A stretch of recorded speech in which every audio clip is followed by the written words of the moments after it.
All right, so good evening, everybody, and welcome here. If you're just getting in, please do stay muted.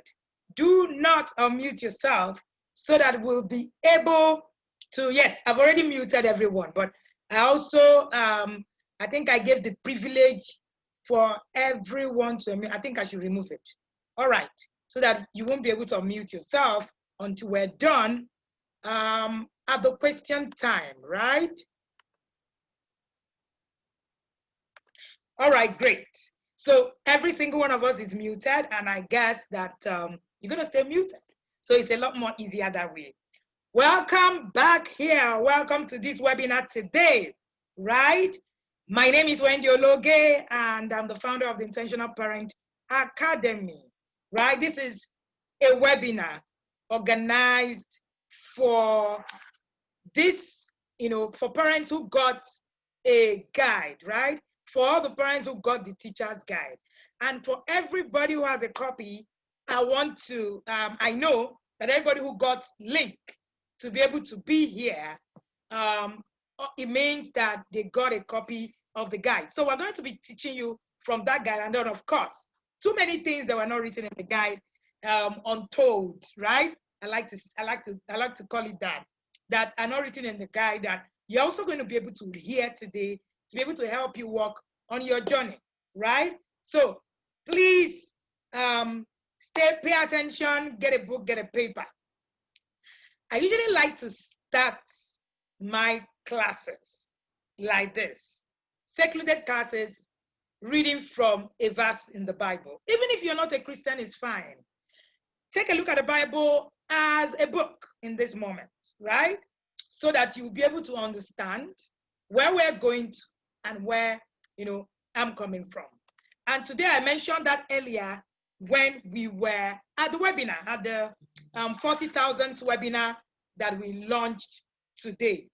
And that webinar, we were talking about how to connect to correct a child, and then we also announced to be here. We should be 100 and something parents here, but of course I know that everybody would not be able to attend this class. So I'm going to start today from the point of understanding the times. Understanding the times. And I'm going to start with 1 Chronicles 12:32, where the Bible talked about the sons of Issachar. There was a particular tribe when there was supposed to be a transition in the times, of David, transferring military power from King Saul to King David. A lot of the tribes that were listed didn't understand the times.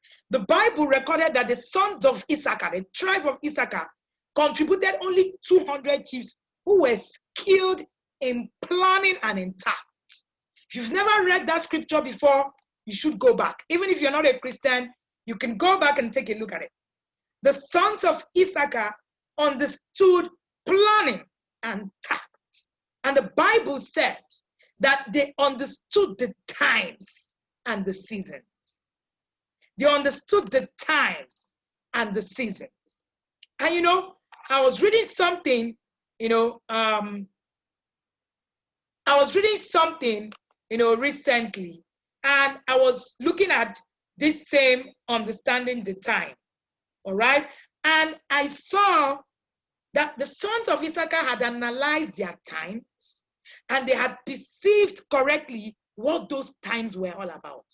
They knew what to do because they understood what was happening. It was obvious to them that Saul was not the king that was supposed to be ruling at that time. And there was no established dynasty to actually keep kingship, all right, in the tribe of Benjamin. So they knew that it was a time for a switch. They understood that it was a time for a change. They understood that it was a time where something has given way. While the other tribes in Israel were still trying to use their arm, right? They understood planning. They understood tacts. The same thing goes for our parenting journey. One of the biggest problems I have seen on our parenting journey is that we are not understanding the times. So we are busy. We are busy looking at what has happened before. understanding the times is one of the things that we need in the today. We need to look back and ask ourselves questions about the times where we are in. Where we are in. What are the things that you take away from the sons of Issachar? In 1 Chronicles 12:32, he says, Issachar, men who had understanding of the times to know what Israel ought to do at that time. What are the lessons here? They understood the times. They knew what the nation should do at that time. They were leaders and they were with their families. Very instructive. Remember that today we're looking at teaching as part of our parenting journey.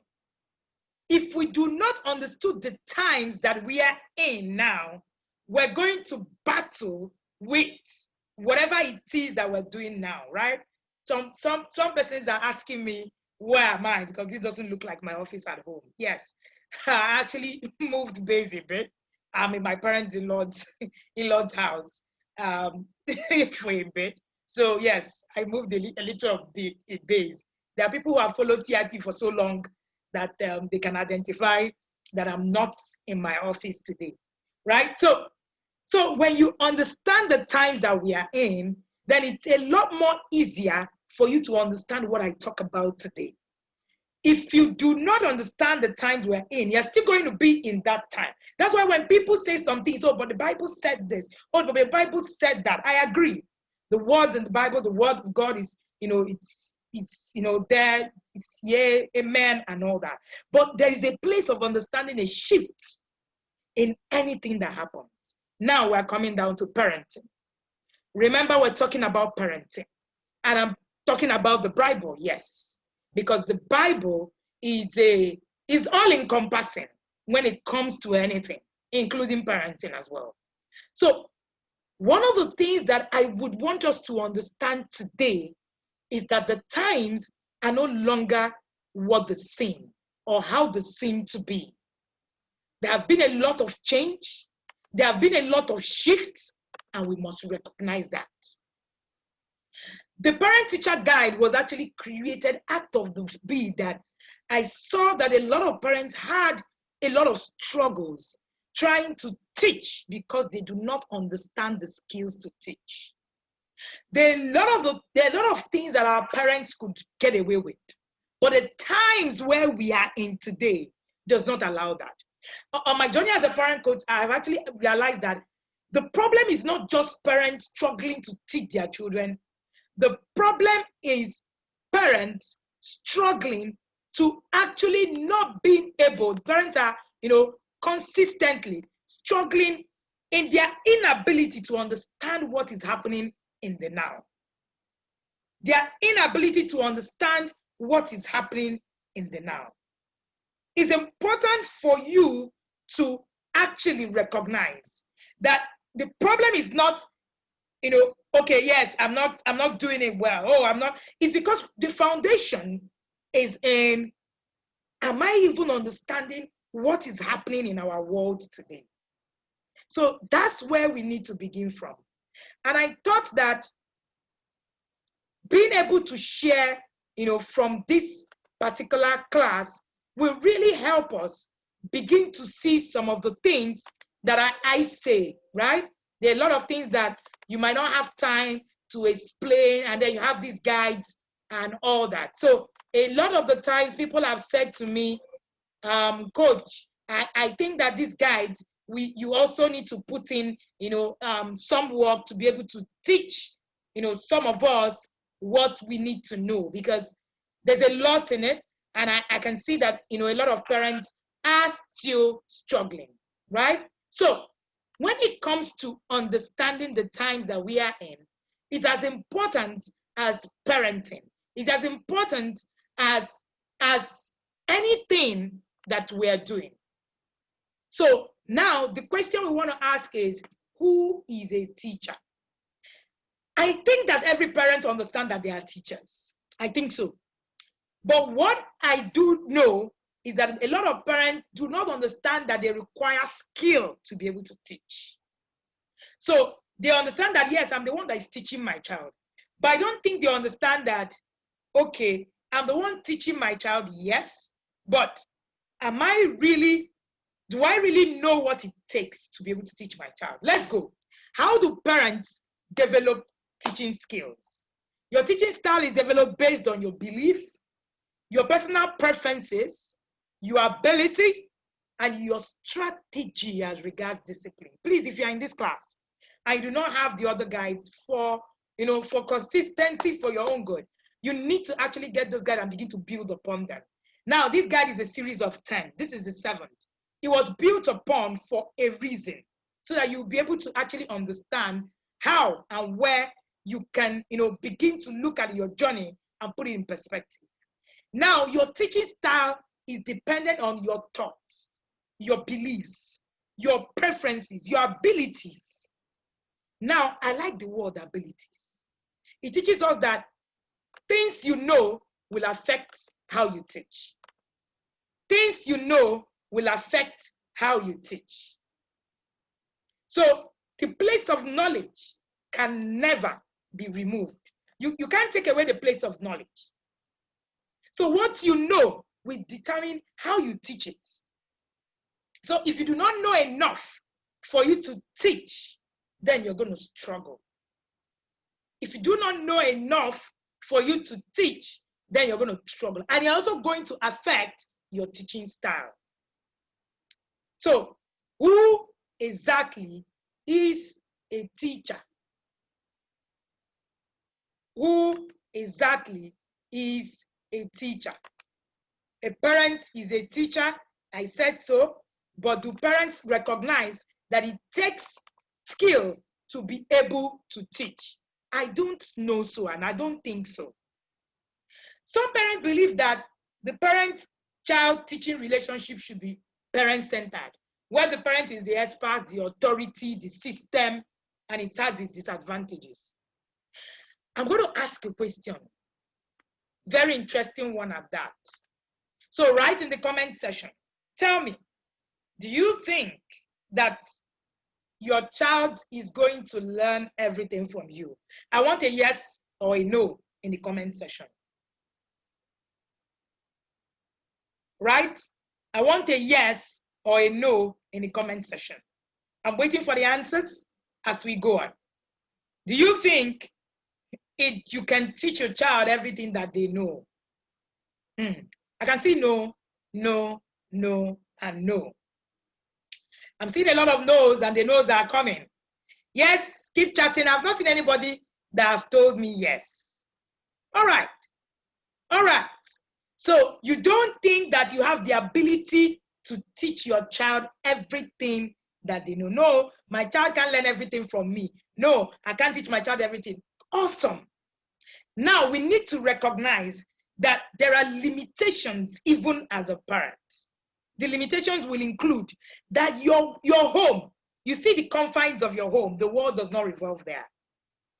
We believe that we can't teach our children everything, yet we are acting as though we can teach our children everything.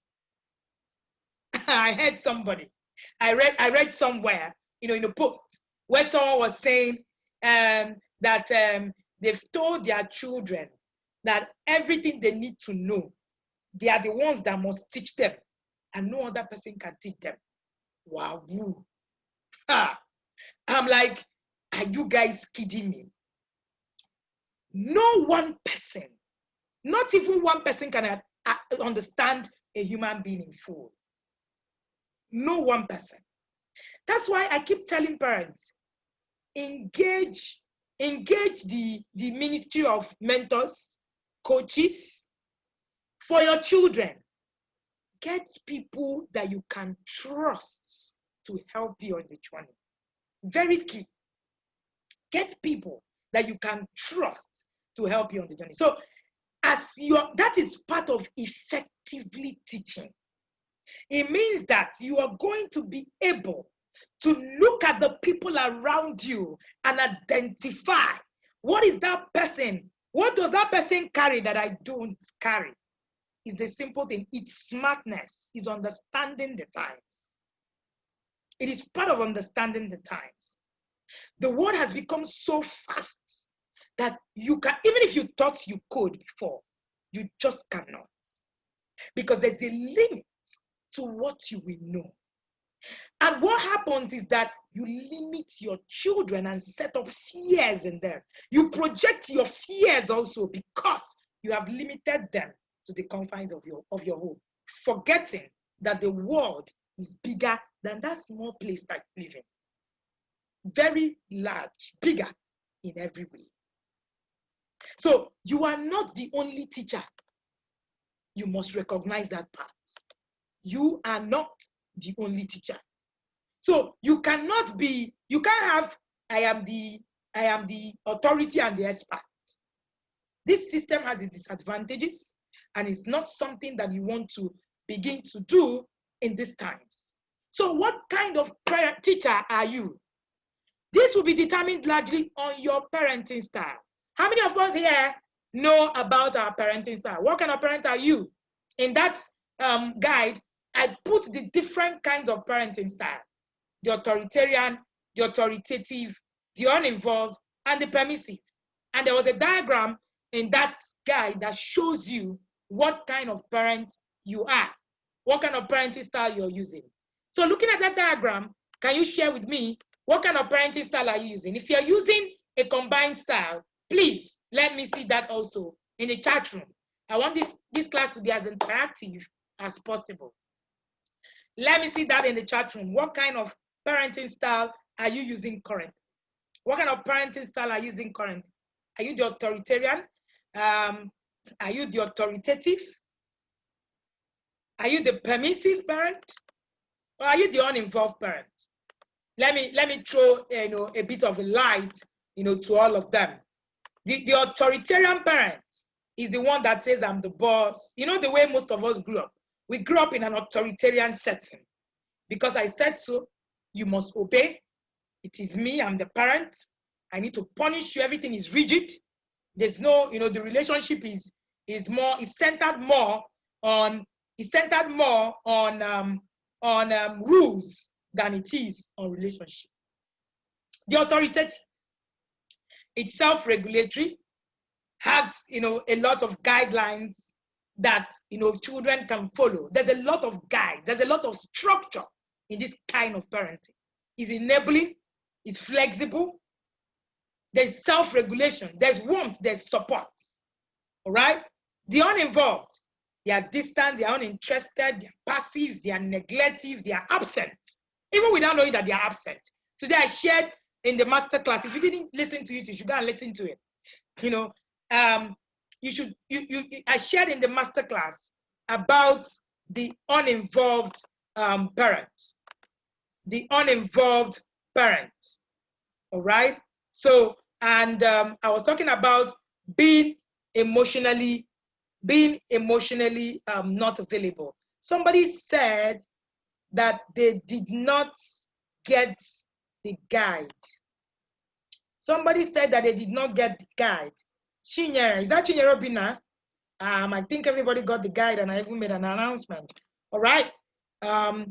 If you didn't, please, after the class, do let me know. Okay. Then you have the permissive, the one that is over-involved, they are lenient, they indulge children, they are just no guideline, no guide. I see a lot of the parents that I work with a bit of authoritarian and a bit of permissive. Two extremes. Those two extremes, I see a lot of that in most of the parents that we have. Authoritarian mostly, yes. Authoritarian, authoritative, combined of what, Pauline? Combined of what and what? Authoritative and a bit of authoritarian, okay? Authoritative and permissive. Yes, somebody is chatting me privately. Yes, authoritarian and permissive. Awesome. All right. So most of the times, this is the kind of parenting styles, that we have. So when you go through that guide, I want us to follow through with the guide, please. I want us to follow through that. Thank you for your sincerity. Blessing said permissive. Thank you so much for being sincere. Right? Please, let's keep it coming. authoritative, authoritarian. Permissive, Onyi, thank you so much. Thank you, authoritarian. Thank you, authoritarian, yes, because that's actually what we know. That's actually what we know. Sometimes permissive, yeah. What we know is the authoritarian. Now, one of the reasons why we've come to a place in our parenting where we have those extremes is that we were mostly raised by authoritarian parents. And by the time we began to parent, we said to ourselves, I can't raise my children in this manner. And now we didn't now know how to bridge the gap between not raising our children in the way that our parents, did it, and then how to now bridge the gap to how we can now do it to be able to now transition to becoming authoritative. It's been proven that the best kind of parents is actually the authoritative parent. So if you're on the other side, your work is to begin to move to the authoritative parent. Part of what creates authoritative parenting style is structure. That's one of the reasons why we're building the guide. So one of the things that we saw was how it became difficult for people to move from either the authoritarian or the permissive or the uninvolved to becoming the authoritative parent. And we saw that it was so hard for a lot of people because people don't even know where to start from as regards creating structures. People do not know where to start from as regards creating structures. So, excuse me. So one of the things that they did was to just get tired. So when you say you don't need to beat your child and you don't need to yell, you don't need to, kill somebody because you want to discipline the child, they don't get it because there is nothing to fill in that gap. There is nothing to fill in that gap, which is okay because if you leave a vacuum, right? If you do not know how to actually, balance things up, that vacuum will be there. And if you do not understand how to transition, then it becomes really bad. So most of what happened to us is that we moved from, a lot of us moved from the authoritarian and said, I will never do the things that I didn't want my parents did to me. Then they moved to permissive because they didn't have the tools to get in between. Then some of us, even while we were trying to move away from the authority, we see ourselves coming there because of what we call the parenting attachment theory and what I say about parenting characteristics being reflective. We're going to get there, hoping that we will, yeah, if time permits us. Okay, so these are the type of parenting style, and I've said to you that your goal should be transitioning from either the authoritarian, the uninvolved, the permissive, to the authoritative. Now, what makes you an authoritative parent? You're flexible, there are guidelines. You follow guidelines, you follow standards. That's what makes you an authoritative parent. If there are no guidelines, if there are no standards, there are no structure, you are either, being permissive or you're just, doing it your own way and all that. The authoritarian parent also has structure, but they do not have self-regulation, which is where the problem now comes in. But the authoritative parent now has self-regulation. What are the effective teaching strategies that you must learn as a parent? There are so many teaching strategies out there, you can put in the classroom and all that. I picked out the ones that are relevant to us as parents. The cooperative teaching style. This style involves communication, problem solving, cognition, and critical thinking. I've realized that a lot of the times we do not even understand how we can, teach our children to solve problems. A child comes to you, for instance, and a child is asking you a child is telling you, oh, I just had a problem, or I just fought with my brother, and you lash out on the child. So you haven't taught anything.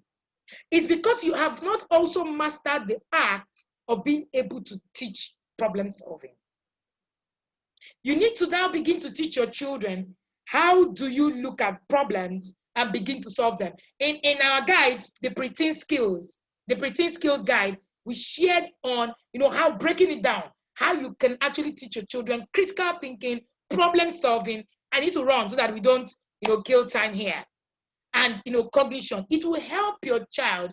It will help you begin to, so you need to find moments where you can teach using this cooperative teaching style. The number 2 type of teaching style is the query-based teaching style. For your child to become successful in the 21st century, they need to learn by asking you questions. Create moments where your children can ask you. If your children do not ask you questions, in the 21st century, they will ask another person. Or they can even ask Google, which is Uncle Google is there every moment. So you need to understand that whether you're there or you're not there, your children are going to be learning from someone. So are you creating opportunity for your children to begin to ask questions? Do you have a teaching style that helps your children ask questions when you're teaching? It's a skill. Something can happen, and a child comes to you and you say, and you want to teach the child about a particular concept, and the child says, oh, so why do you think, I want to teach you, for instance, you want to teach the child how to bake. And then, you give, situation scenarios, and then you're teaching the child, you guys are in the kitchen, for instance. And at that point, if you're using the inquiry-based, you can actually create an open-ended discussions where your children can now throw questions back to you and say things like, why must we do it this way? When you create a relationship with your children, it will help them be able to actually, create that room. The teaching inquiry, the inquiry style of teaching is one kind of teaching that, it's key, and it's something that I see a lot of parents struggle with because of the infallibility nature in parenting that we carry. Because in that nature, it tells us that we can't be questioned. Sometimes when my son asks me of something, and I'm saying, no, you need to do it this way, I ask myself before I respond 2 things. What this boy is telling me, is it wrong? 1. Number 2, why am I not looking at it from his own point of view? Is it because I feel that mine is better? Or is it because I'm not open enough to learn new things? Before I respond, I think it through. Intentional parenting is about your thought process. It's not about, waking up to do things in the spur of the moment. If you're still in the place where you're still doing things in the spur of the moment, then you haven't started. You need to think through the process. You need to think through what it is that you are getting at a lot of the times. And if you're thinking through the process, it will help you be able to see exactly what it is that we are talking about.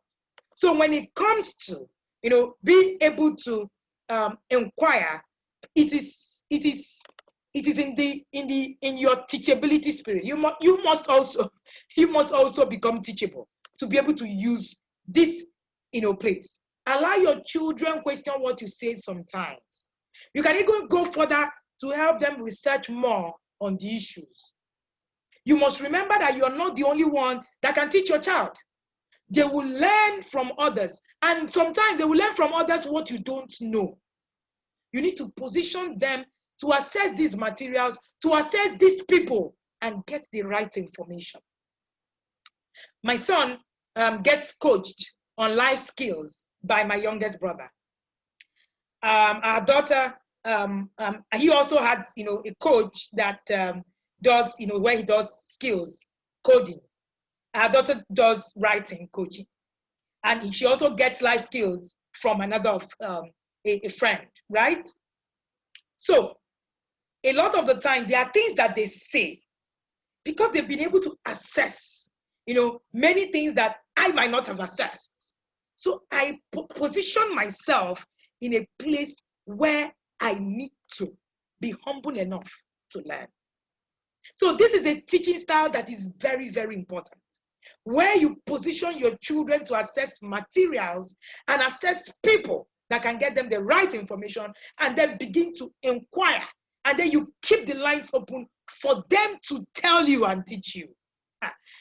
The third one, the differentiated teaching style, is a type of teaching style that leveraging on accommodating learning styles.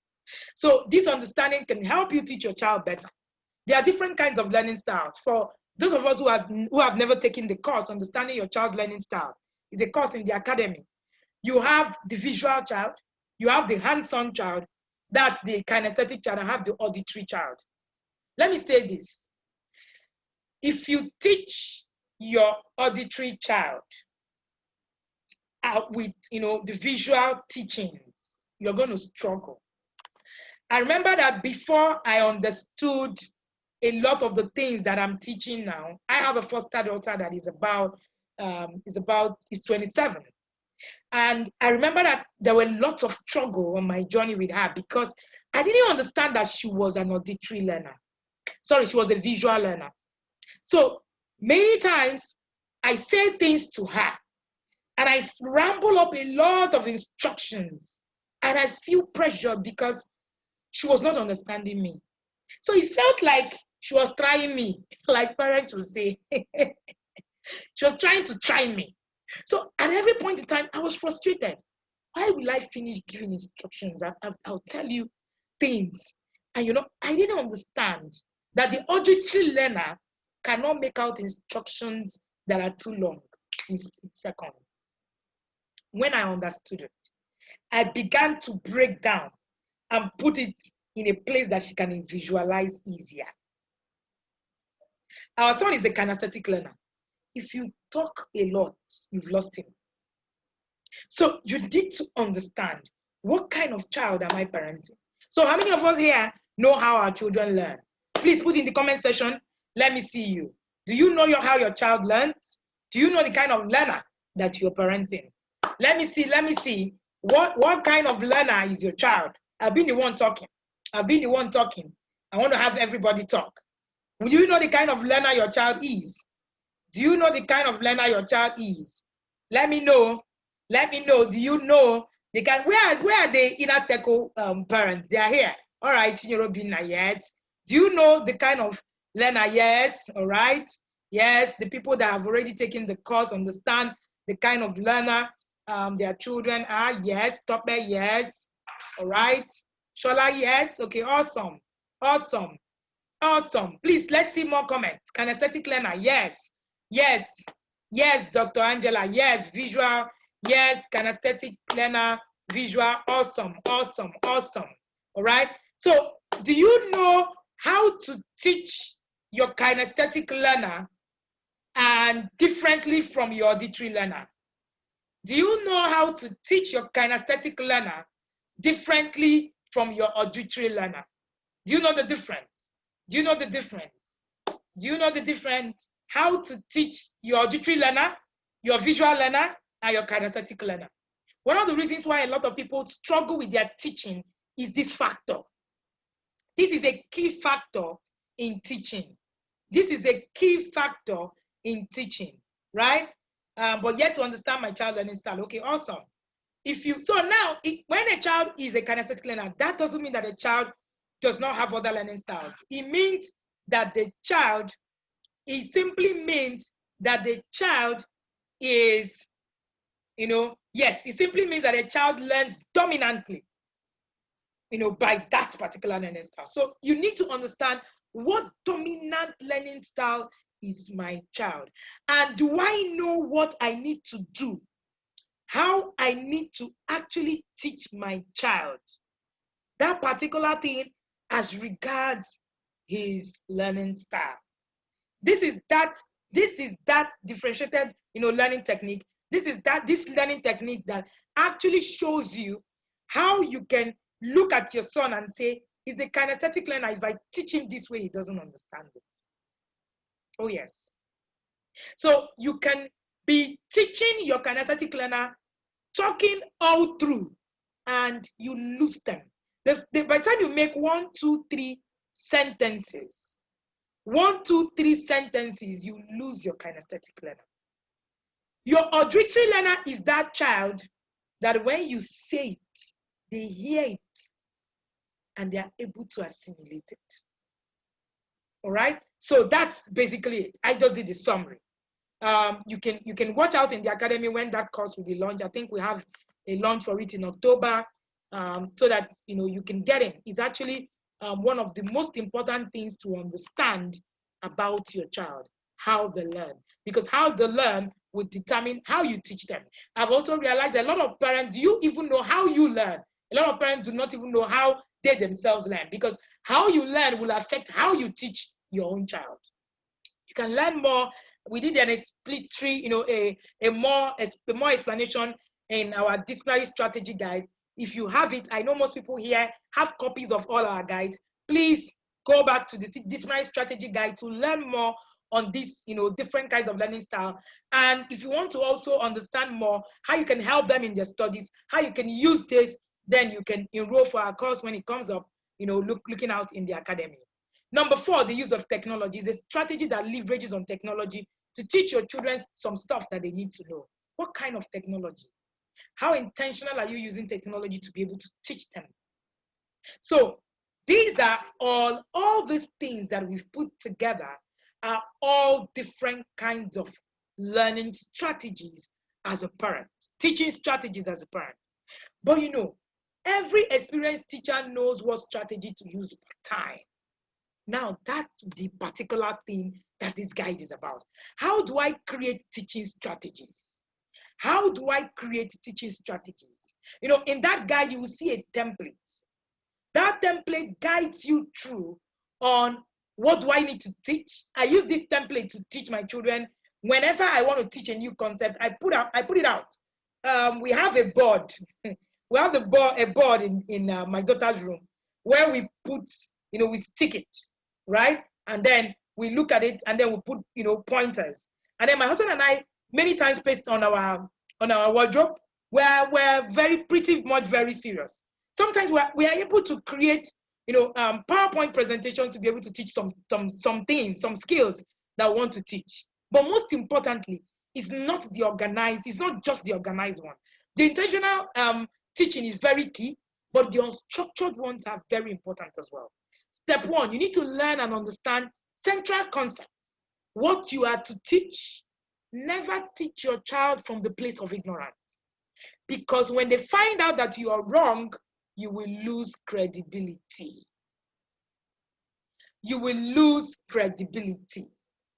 Never, ever teach your child from the place of ignorance. Never. If you don't know anything, please say you don't know it. Let them know that you don't know everything. I've said it and I've drummed it to you now that you cannot teach your child everything. It's not possible. It doesn't make you lose credibility. It helps them understand that you are human and you are not infallible. You're human. So don't teach your child from the place of ignorance. Don't ever teach your child from the place of ignorance.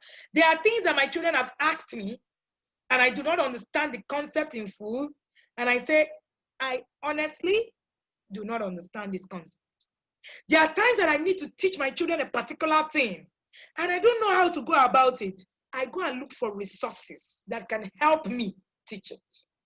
I'm a believer of walking through this journey intentionally because there's no other way, right? There's no other way. So it's very, very important, very, very key that we get that these things are, as important. They are very much as important. It doesn't make you lose credibility. Please, by all means, find the right knowledge before you teach your child. I remember when we launched the 13 skills every child should have before they turn 13. The webinar parents, got it, and then they came back to me and they said, yes, I know that these skills are key, but I didn't even know how to go about them. So with the guide, I was able to understand what I need to do and what I need to learn. Sometimes you even know what you want to teach, but you don't know how.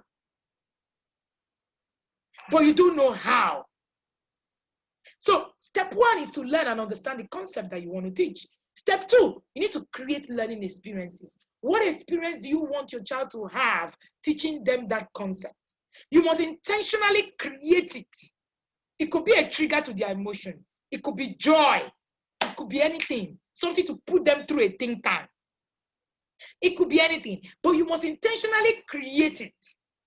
If you're doing storytelling, for instance, that you want to use to teach, you must create a learning experience in that story. What do you want it to trigger? Do you want them to think? What do you want them to do? At the beginning of the year, right, before we have an 18-year parenting plan. We're building a parenting plan guide that will help you be able to build an 18-year parenting plan from start to finish. We have that. We've used that for years now, since before, we started parenting ourselves. But every year, we create the things that we are looking at. And we create a curriculum. The guide I shared with you, that's what we do. We create a curriculum to where we are going to, how we're going to get there, and the goals. So you must create these learning experiences. At the end of the year, we usually come back to it and we say, oh, wow, we've done this, tick, check, check. See, when you do not plan, there's always a tendency. There's always a tendency for you, not to have everything scattered. The Bible says that, have you ever seen someone who wants to build a house that does not count the cost before they even start the journey? My father will say that it takes nothing to build a shanty. It takes nothing. All those houses that you build, the mud, it takes nothing. So you don't need to prepare. But we want to build the mansion. Preparation is key. So it's a choice. It's a choice. You need to decide. Is it a mansion I'm building, or is it a shanty that I'm building? My pastor, Bishop Oyedebo, will say that when you want to build shanty, he said prayer alone is like lying down in the woods of the dead. Prayer alone cannot. Prayer without planning. It's one of my best videos of him. Prayer without planning is blabberdash. What are your plans? What are your goals? You want to teach something. Do you even know what you want to teach? Or is your plan just, I know, at the end of it all, everything will be okay. Everything will be okay. Like we say it in the Nigerian palace, last, all of us will be all right. Right? Let's go on. Step 3, you need to teach your child in a way that they learn, not how you learn. Children differ in learning approaches. Some children learn better in groups. Some learn individually. So you need to ask yourself, is my child motivated individually, or are they motivated in group? I have a set of twins. My son can be motivated in group. My daughter is motivated individually. You must understand this. Use variety of instructional strategies to help your child develop this critical thinking, problem solving, performance skills. Our preteen guide will help you through this, because you will be able to see how you can build that. Step 4, we're running. It's already 9 o'clock. Use your knowledge of effective communication techniques to foster active teaching and inquiry. Communication is not just what you say. I want to lay emphasis on this. It's how you say it, the tone of your voice. While you're saying it, the intention behind the message is part of communication. So it's not just what you're saying. What is your intent? When you say it, the timing to what you're saying is key. Key.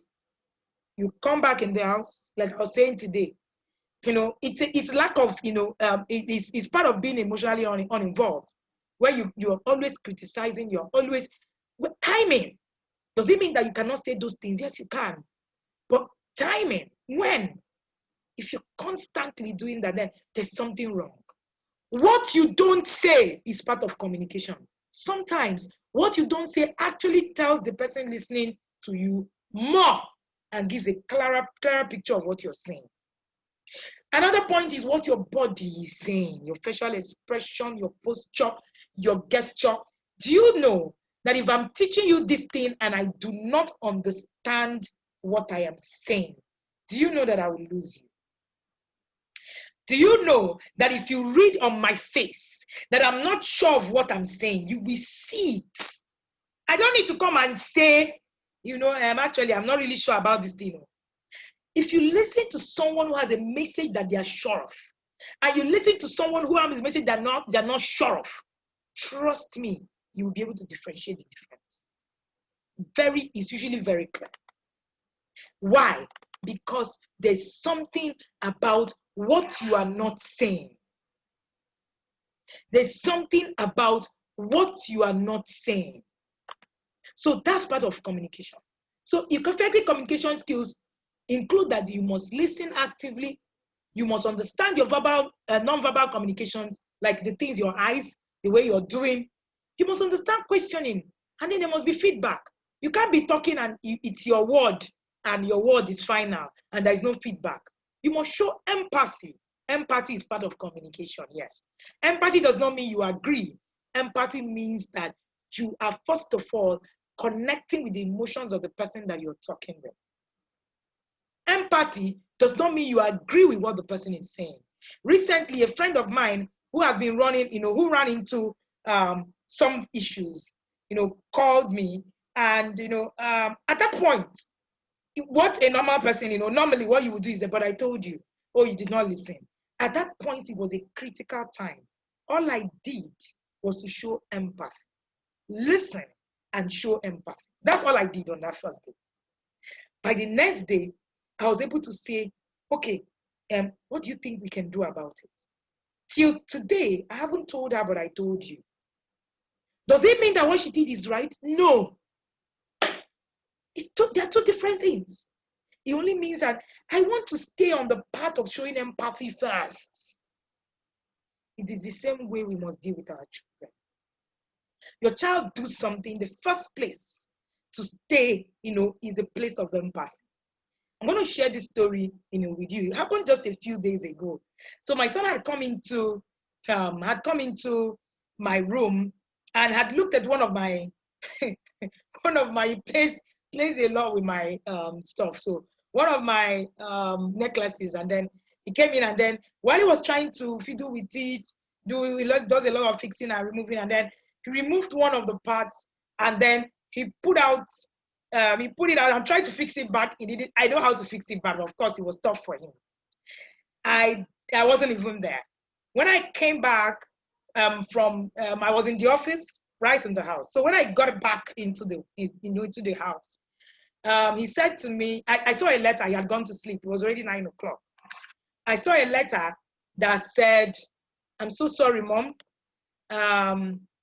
This is actually what happened.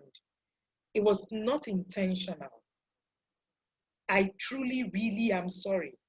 When you see the chain, please, let's talk about how we can fix it, And I was, I read it and I smiled. At that point, did I have some feelings of, why must you even just go to my thing? Yes, I did.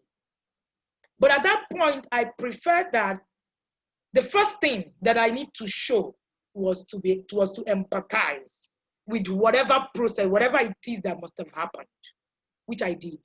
Then eventually I was able to say, okay, this is why this happened. This is why this did not happen. And next time, this is what you would have done. It's a lot more easier. The child gets to understand it. Let me also give another interesting example. My children would normally, we don't have the physical thing, violence, hitting, shouting. We don't have it in my home. And in school, they are reputed to be those one children that when things happen, they're able to stand up to you, but they're not going to take the option of hitting or being aggressive or anything. So one of those days, my son actually went, somebody had been, poking him, according to him. He actually hit the person. And, the teacher had come in and said, that's shocking. Why would you do that kind of thing? And, I don't know what happened in school. But I remember that when I got back, when he got back from school, he picked up the phone and he called me and he said, Mom, can I talk to you? First thing he said to me was, I feel very foolish. I actually hit someone today. At that point, it is a no-no in my house. But at that point, that wasn't what was important. What was most important at that point was to empathize. I decided I was going to. The first thing that came into my mind was, you went to school to disgrace me, the parenting ego of we are perfect, our children need to be a certain way, I'm perfect. And of course, my intentional person said to me, no, why? Children make mistakes so that they will be able to learn. By the time I got, the teacher was reporting to me, we spoke about it. I was like, when we come back, we're going to talk about it. We spoke about it. By the time we came back, he was so glad. He was like, okay. But I now told him, I said, this is what must have happened. And this is why it happened. So it means that you're going to take responsibility for not being able to actually deal with your emotions. But when it was done, and he said, do I need anger management classes? Because I say that a lot in the house. We laughed about it, but he understood that he needed to take responsibility for what he has done. Was I in support of hitting someone at that point? No. But the first thing that was important at that point was empathy, which I gave. By the time the teacher came back to me to come and say, this is what happened though, but it wasn't Ayo's fault. That girl, it was just that boy. It was just not Ayo's fault. He has looked for Ayo's trouble for the past one semester, one time. I said, Ma, you are giving you're giving excuses for bad behavior. I don't do that. We don't do that in our home. Ayo has taken responsibility and he knows what to do. When he got back to school the following day to go and apologize to the girl, the whole school was in shock. The guy didn't even know what to say because it was a very strange thing. Now, at that point, when he came back, we were talking about it. He said to me, yeah, I understand what you were saying about taking responsibility, that it was about me, no matter what it is that, that guy would have done. So in your teaching skills, one of the things that you must understand is the way you communicate. How are you communicating? Because that sets the tone for everything. What can hinder your communication? Assumptions, judging your child, not paying attention. Step 5, then using technical words, sorry. When you use technical words that a child does not understand, you lose the child. Step 5, plan your instruction based on knowledge and create curriculum goals. Don't assume anything. Discuss the hows, the whys of the different things you want to teach your child and create a goal on it. List out the tasks, the skills you want to teach. List it out. At the beginning of the year, as we're making financial goals, we're making parenting goals, we are creating all these things. Children are more likely to perform. When we started the Inner Circle TIP Academy, we have an inner circle. Some of them are here. We have an inner circle of about 80 parents. And in that inner circle, part of what we did at the beginning of the year is to create parenting goals. And few months ago, some of the parents went back to their parenting goals and came back to me and said, oh, coach, thank you so much for making us create these goals. Do you have goals? Do you have these tasks? Do you have them written somewhere so that you'll be able to track them? Do you even have a structure that creates family value system in your home? So children are more likely to perform tasks and chores when we clearly understand what they should be doing and why. So for example, if one of your goals is to teach your children how to cook, you explain to them all the steps involved and encourage them to ask you questions. So that way, while you're working, you can discuss what you're doing. The clearer you are about what you want your child to learn or acquire a certain skill, the more likely it will be that they will see the relevance of doing that and be more receptive to the lessons. So you want to be clear about what exactly you want to teach your children. The truth of the matter is that if your children are still misbehaving, it means you have a lot of misbehavior that you're struggling with. Of course, children are going to make mistakes, misbehave, and all that. But if you are still struggling a lot, then there's a possibility that you haven't taught them how to tolerate frustrations. You haven't taught them flexibility. You haven't taught them problem solving, and you haven't taught them empathy. If you have not taught your children these things, you will battle with these things. So how do I practically become a teacher to my child? Role modeling. That's number 1. Make talking part of your teaching system. Talk and talk and talk. repetition is what makes impressions. Repetition is what makes impressions. And it is impressions that make perfection. Right? So mastery comes from impressions, and repetition is what makes impressions. If you're not repeating, then there's something, you are missing. Let the children share their feelings, their thoughts. Work until the teaching becomes part of their routine. Teach and teach and teach. Allow your children to make decisions by themselves and allow them to be able to take the consequences. It's part of the teaching. That's part of the teaching, roles that you're playing for your children. Remember to be patient, understanding, consistency.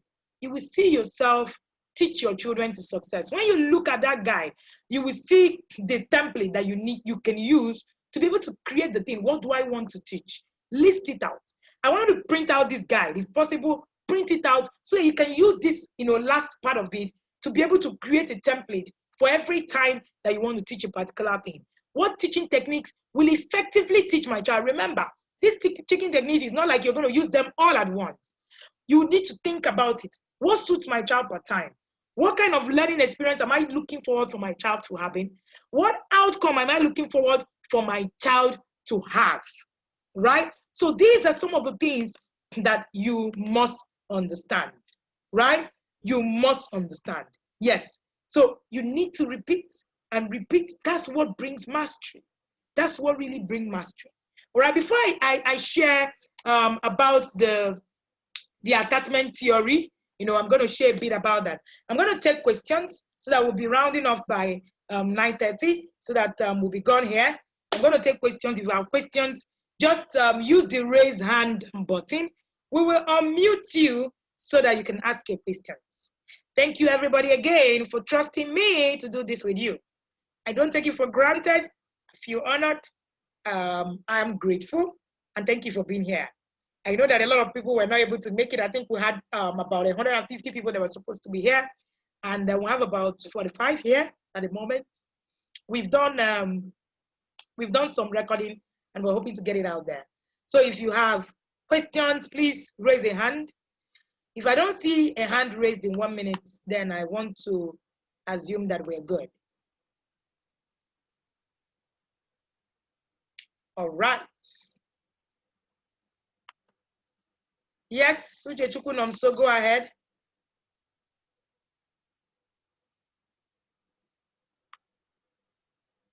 Hello, Uchechukwu Nomso, are you there?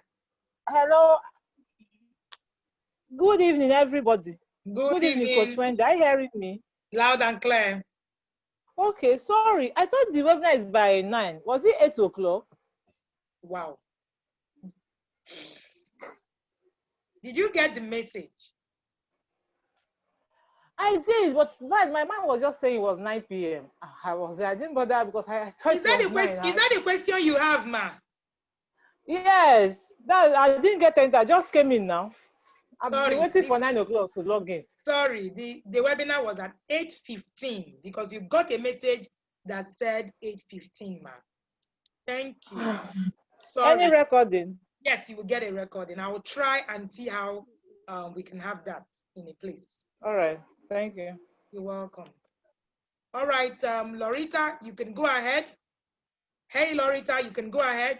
I can see your hand. Can you hear me? Good evening. Loud and clear. Good evening. There was something you said about teaching your children to take responsibilities for their action. Well, I used to do my own the other way. Like you said, you can't teach what you don't have. My background, yes, I came from authoritarian parents. So somehow I started that with my first. Then I realized years ago, something was off since I didn't like what my parents did to me. So now the thing is, I felt my children should learn self-defense and should be able to defend themselves anytime. So we took one for Taekwondo, and then we teach them when it gets too much, you fight back. But I think that's a wrong method, right? So how can one correct it? I teach them not to go out looking for trouble, but I felt this world is wicked, it's not sensitive, because I faced bullying when I was growing up. So I had to learn to defend myself. And also as a firstborn, I had to defend my younger ones. And I felt that was what was going on, especially when I hear stories of bullies dying, people, victims of bullies committing suicide, even for children. So it got me scared. And I felt, okay, let these children learn self-defense. Anything comes up, be ever ready. So it's making me feel like maybe I've gone about it the wrong way. No, you haven't. Learning self-defense is also a skill, ma. Okay. Absolutely, you are okay. It's also a skill. Of course, a child should be able to, defend themselves and be able to, use it when necessary. Now, it is now your place to be able to now teach them. This is when self-defense is actually required. Okay. Does that make so sense? Just that it should not be too because well, in their taekwondo they teach them that their body is a weapon, but it should only be used to defend themselves. Yeah, absolutely. Taekwondo is a good skill. I was just hoping I didn't go overboard. No. They are skills. They all follow other skills. They are skills. Okay.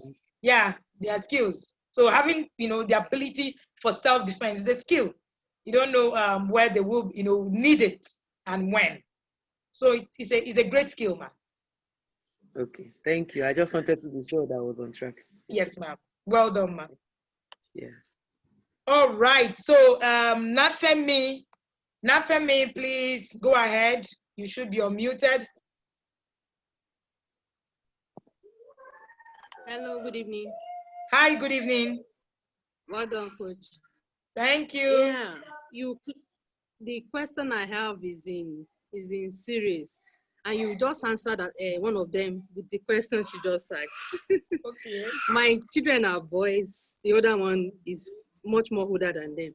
So the thing about being the first one is very, very emotional. Like this one lead him, this one did this one wanted to hit him and all that. And the teacher at times will come to his aid and sometimes not. So I was like, I told him if it comes like if you can you hear me, ma'am? Yes, now we can. Yeah. I said if it comes to you're still breaking off.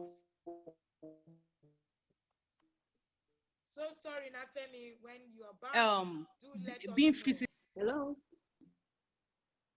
All right, Pauline, please go ahead. Hi, Pauline, please go ahead. Good evening, ma'am. Hi, Pauline, good evening. Good evening, ma'am. Hi, good evening. Oh, wow. Okay. Good evening, everybody. Ma, I just want to say thank you very much. Actually, can you hear me, ma'am? Yes, I can hear you now. Hello, ma'am. Yes, loud and clear. All right, good evening, everybody. So I actually wanted to ask a question. I have a 12-year-old son and I'm a single mother. And my challenge, basically, I have the habit of engaging him in different activities. Really hyperactive and very intelligent, and without being told, it's just by watching you. He knows exactly how to repeat what you do. But the problem I have now is like this online school, because of the COVID challenge that we have. This online school, it's been a challenge, but I've been managing it that he has to go online. And he's busy doing something else. And then I got a friend who asked me, which I did. And then he's trying to bypass everything. Honestly, man, what I'm trying to say is just how to manage this exercise, because I find myself sometimes some of the stress you brought up about your network is a bit wow. Okay, please, can you type, Pauline? Please, can you type? No, we've lost you. We can't hear nothing. Please type. So many of those things, like someone telling me that. Hi, Pauline, we can't hear you. Please, can you just type? Hi, Gloria. I'm hoping that we're hoping that your network is good. Hi, Gloria. Hello, Gloria. Can you hear me? Hello, Chinyerobina. Are you there? Yes, Mom. All right, go ahead. Good evening, everybody. Good evening. All right, yeah. Okay, Gloria, we can hear you. Yes, good evening. Good evening. Okay, ma. Thank you so much for the amazing class. I want to ask, based on a child taking responsibility for some ill character. Well, for me, I grew up in a setting where my parents always make the first child to take responsibility for every mistake done by the younger ones. So I also applied that. So what do you have? Is it the right way of parenting in this time? No, ma. Where the first child will be taking responsibility for all the first? No, please. That is not okay. No. Okay. When we say take responsibility, we're talking about what you have done. No, yes. You should not tell the first child to take responsibility for what the siblings have done. No, please. No, please. Okay. That's a lot of burden. Thank you. All right. Well done, ma. Yeah. All right. Chinyerobina. Hi, Chinyerobina. Hi, Chinyerobina. Are you there? Hi, Chinyerobina. Are you there? Yes, I'm unmuting you. You're not responding. I'm asking to unmute. Hello, yep, I'm here. All right. Good evening, everyone. Good evening. Thank you very much, Ma, for this. It's a very you actually know the times and the seasons, you know. So because I've been asking in my mind, how do I go about all this? My question is, if you pick a particular skill, for example, if I choose to teach empathy to my children and I want to create a curriculum on that, or how long is it, like a month, or how long is it going to span? Okay, as in the time frame. Yes. All right. So and then these skills, we take them one after the other, right? We don't do it like in school where they have to do different subjects, as in curriculum for different subjects at the same time.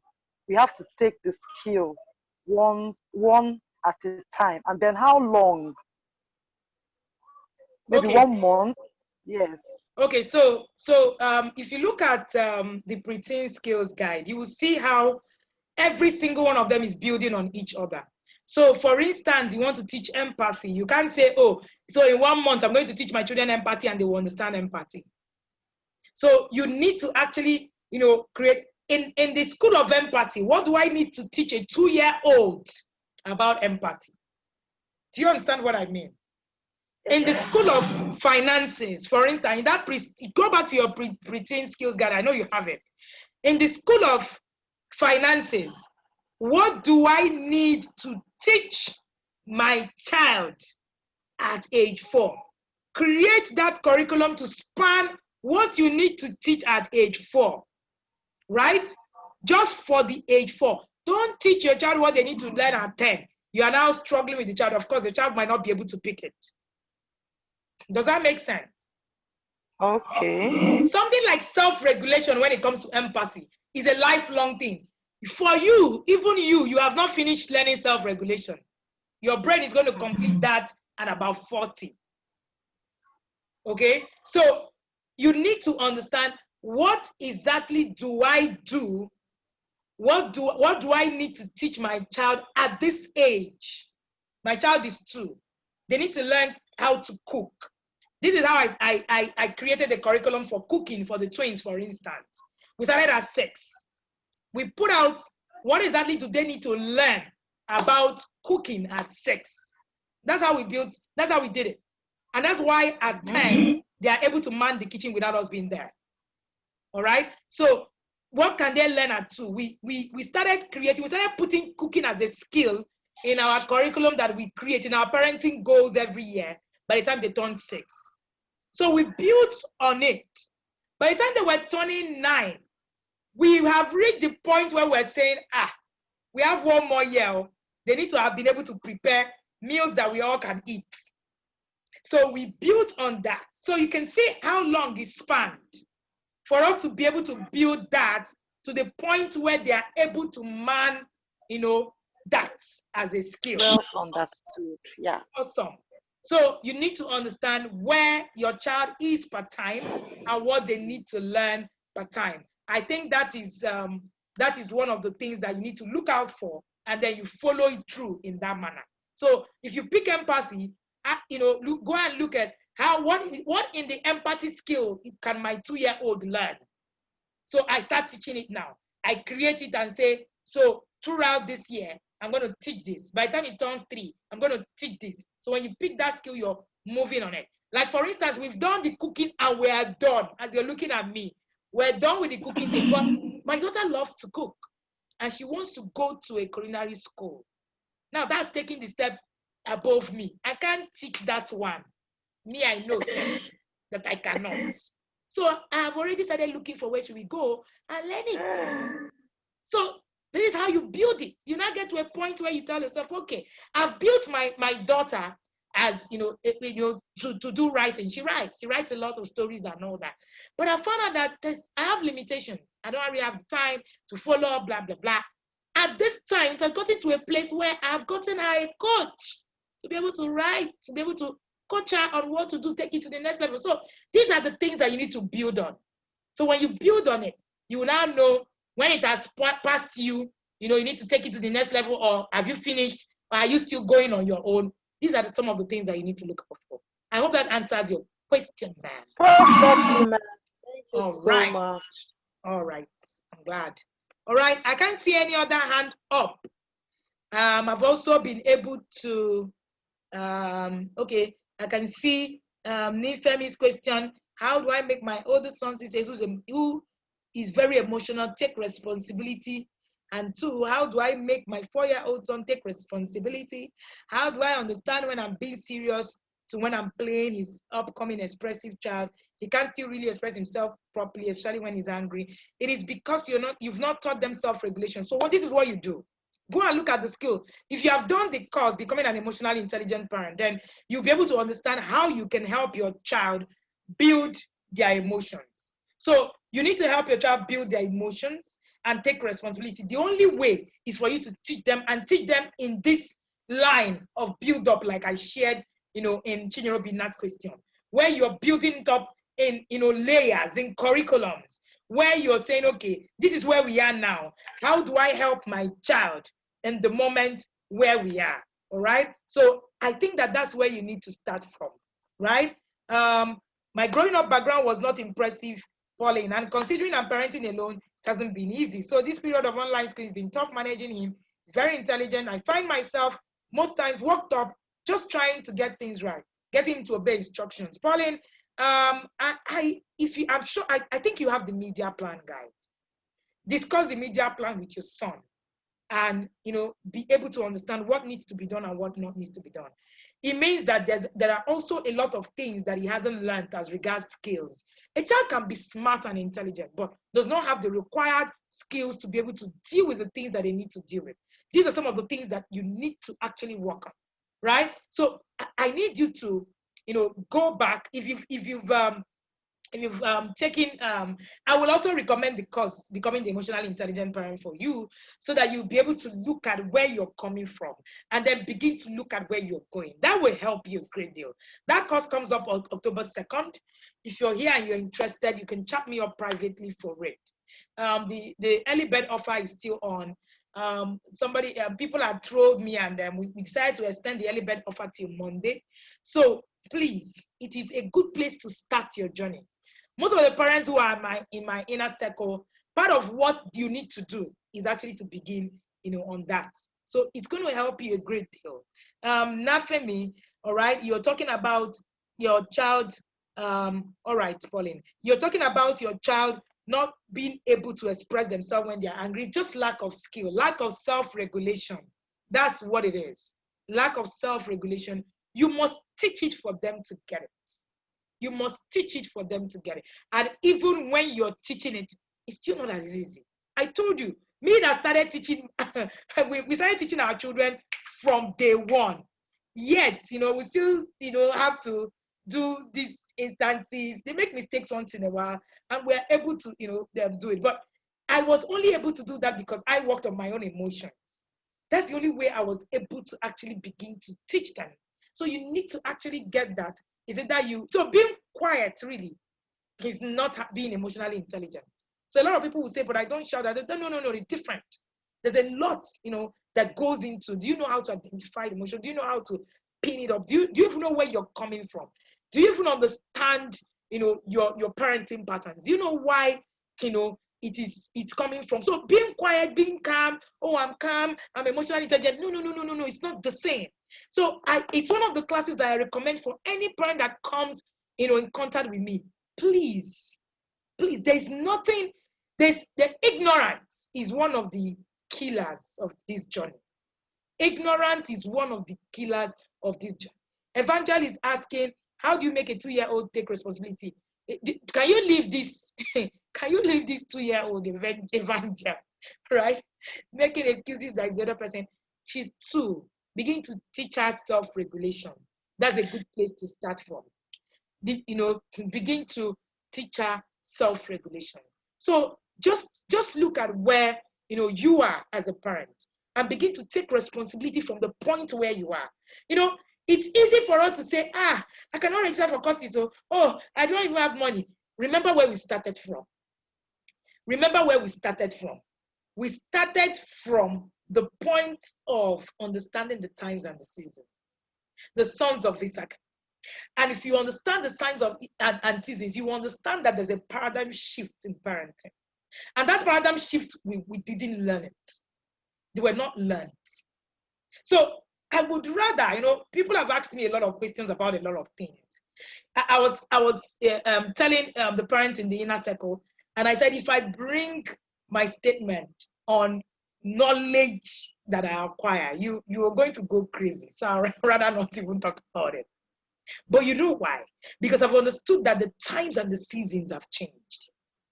So you need to understand and take this seriously. So when we're saying you need to do this, you need to take this, because we're not saying it so that it's going to, is going to whatever, it's going to, change it. It's neither here nor there. We're saying it because on your journey, there are some fundamentals that must happen. And one of those fundamentals is learning what to do per time. And there are things, there are knowledge, I keep saying there are several kinds of knowledge that you cannot access free. It's evident, right? So you need to understand that it's a journey and you need to get prepared for it. You need to get prepared for it. Someone reached out to me today and, she credited, I think, 40-something thousand to take some courses and buy some books. And when I started to inquire, she doesn't even have a child yet. She's just expecting her first child. I was like, what? What? Are you kidding? I was so excited. I was so excited. Someone is thinking so highly. She was like, because at this point she's confused. She just wants to be able to just start up. Her first child is coming in January. And you are here. You already have children who are 10, 12. and you're still arguing whether you want to attend courses or not, save money and do it. If something is important to you, then you find a way. That's the truth. Then you find a way. When she chatted me, I looked at her. She can't be more than 23. I was like, wow. So it's what really touched me was the level of wanting to gain knowledge even before she has a child. Whoa, that's a lot. All right, somebody's hand is up, really. Christina, please go ahead. Hello, Coach. Good evening. Good evening. Good evening, everyone. Good evening. Thank you so much for the mind-blowing class. This is wonderful. I just want to ask you this question. If I get you right, you did talk about getting a life coach. Sorry? If I get you right, you mentioned getting a life coach for your son, right? Yes, a life skills coach. Yes. Life skill coach. That's right. Mm-hmm. And I want to find out at what age, because my son is 5 and I have a 2-year-old daughter. Okay. And at what age can you get a life skill coach for them? Right. I looked at the things that, okay, so it all depends. Many of the things that, what I give are guides. Okay. What I give are guides. Some things are specific to me. For instance, I will share. People come to me and say, what do you say about boarding school? Will your children go to boarding school or will they not? I ask them that I have a different perspective about some concepts. And because I have those different perspectives, I drill, I go through a process. I have already prepared my children to be able to live independently at 11. So yes, they will be able to. I will not recommend that to any parent. I will not come out and say, oh, so no, when your child turns, just let the child go. No, there are processes. And if you've not been able to go through the process, I can't just wake up and just say, no, this is it. Now, on life skills, there are things that you would have been able to build. Remember when I am responding to Chinyere Binna, right? You are building on something, for instance. You're building on financial management, for instance. And your child picks an extraordinary interest, and you're looking at it and you're going to a point. You reach your apex, right? Because you're not a financial guru. Do you get? Exactly. You get to that point and you say, okay, my knowledge stops here. I need to get someone else to be able to do this for them. This was what happened to me with my daughter. We've been able to coach her. Her father has been like, my husband was writing essays at UN level when he was a young person. So he has a lot of knowledge on writing and all that. Myself as well. All right. So I write. So we're able to put that through. In fact, at the time, she was taking classes with her grandfather. Her grandfather actually writes in his house. She was taking classes with her grandfather. Her grandfather is a professor, right? So she was taking classes with him once every week. These are all the steps that we took. Then we have gotten to this point where we now say, okay, we need to take it further. She needs a specialized coach because she's interested in this area of her life. So we brought in a coach that we're paying. All right? So what I say is that there are principles. The formulas might not be exactly the same, but the foundation, the principles are the same. So for your son, for instance, if you want to do, you want to help them get a life skills coach at some point, depending on what life skill that you're looking at. I got, a coach who will be able to, do self-control and indistractability. Focus. That's what our focus was on.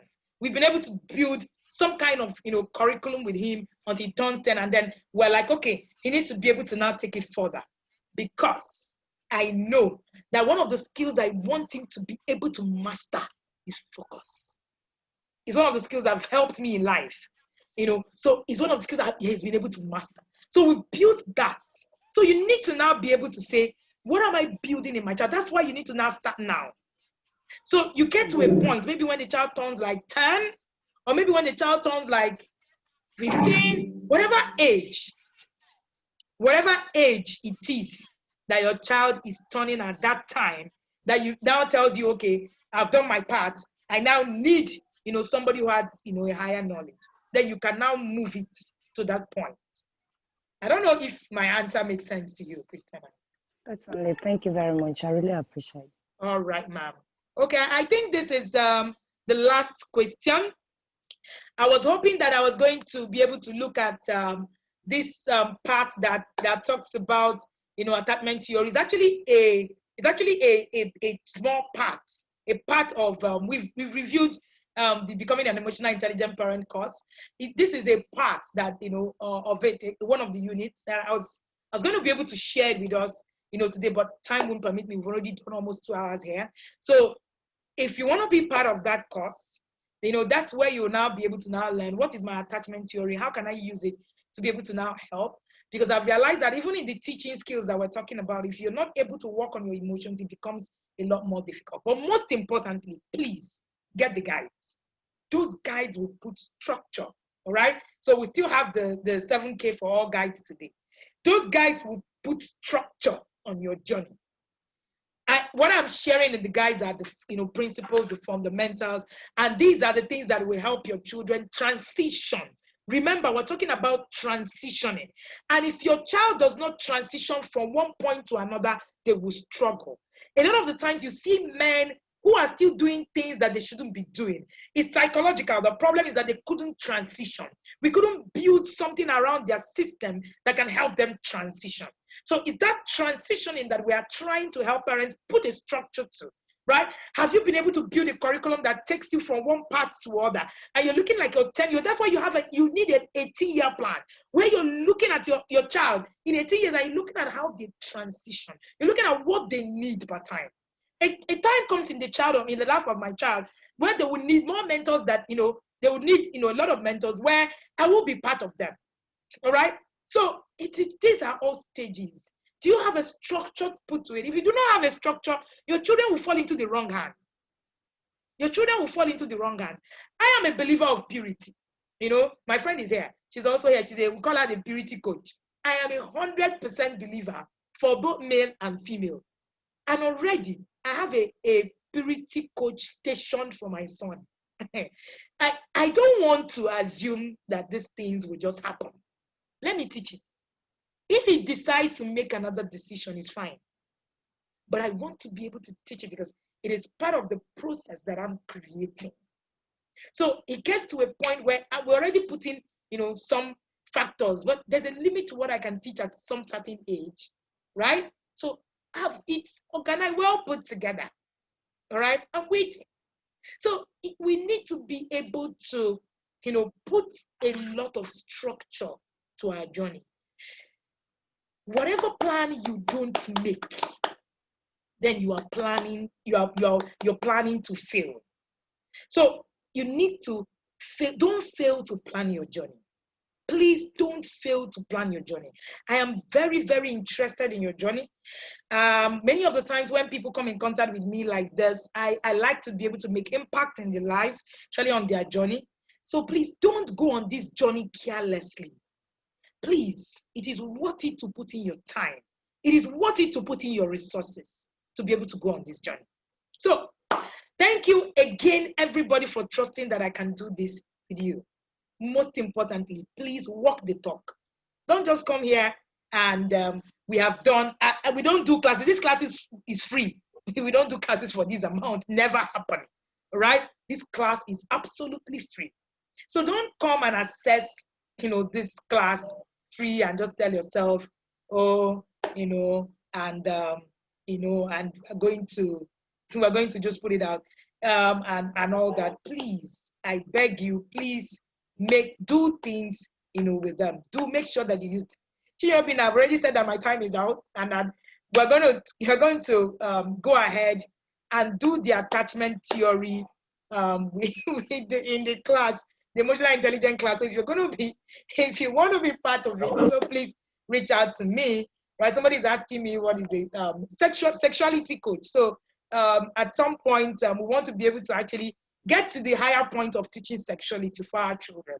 That is not just, you know, that's not just the thing that, you know, we know now, and they were teaching the regular, oh, this is what you need to know. I know a lot about sexuality, but I also know that there's at some point that there are things that I want especially my son, to be able to access. For my daughter, I might not be able to, I might be able to do a lot, but because of the system that we have in our nation, right? I want to be able to create a system that stands him up in that area. It's a personal decision. Very, very, very personal, right? So these decisions are personal, but the principles all stand. Same principles, same thing. It just now depends on what do you want. Then you can use these principles that we've shared with you to be able to work on them and begin to move. Good evening again, everybody. Thank you so much. All right. So somebody's chatting me privately. If they want to be in this class, the Becoming the Emotional Intelligent Parent class, would they get any discount? I'm going to give you at the early bird offer that is on now. So please, if you're going to pay, let us know. Send me a chat, and then you pay for the early bird offer and access it. Our classes are all online, so you don't need to be here, right? You don't need to always run, class. We have them recorded, and then you take them in the academy, right? You take out time, take it at your pace in the academy, and the academy runs seamlessly. You take the course, and if you're looking at puberty and all that, we have a course. We have many other courses that you can check out that will help you on your journey. All right. We are also going to thank you so much, Nafemi. I really appreciate. Tell your husband that I appreciate him. I need all the prayers that there is. All right. We're also going to look at how we can put up classes for all the guys that we've launched, so that we'll also be able to give expressions to them, because I realize that even in this class, there are a lot of things that I've said that were not contained in the guide, I know. So of course, that will also help, the people who are picking up the guide to be able to see and put some stuff in it. The recording will be ready by tomorrow. I won't be able to do any other thing as I'm done here. Today, I've had meeting back to back. In fact, I had a meeting with the Facebook team because my group is projected to be the most relevant, where all of us belong, I'm sure, the most relevant in Africa parenting group. So of course, there's a lot that we're doing behind the scene with Facebook. So I had back-to-back meetings today, and it's been a crazy day for me. All right, so pretty very crazy, one of those crazy days. But so tomorrow I'm gonna wake up like around 1 p.m. I love to sleep early in the morning. So thank you very much, everybody. I truly, truly appreciate you. Thank you, and do have a good evening. If you want any other thing, you can send me a chat. You will get responses as you send the chat, right? Even though I'm going into my rest mode, you get responses. Someone will be able to respond to you, and then deal with it. Thank you so much. Thank you, everyone, and do have a good evening.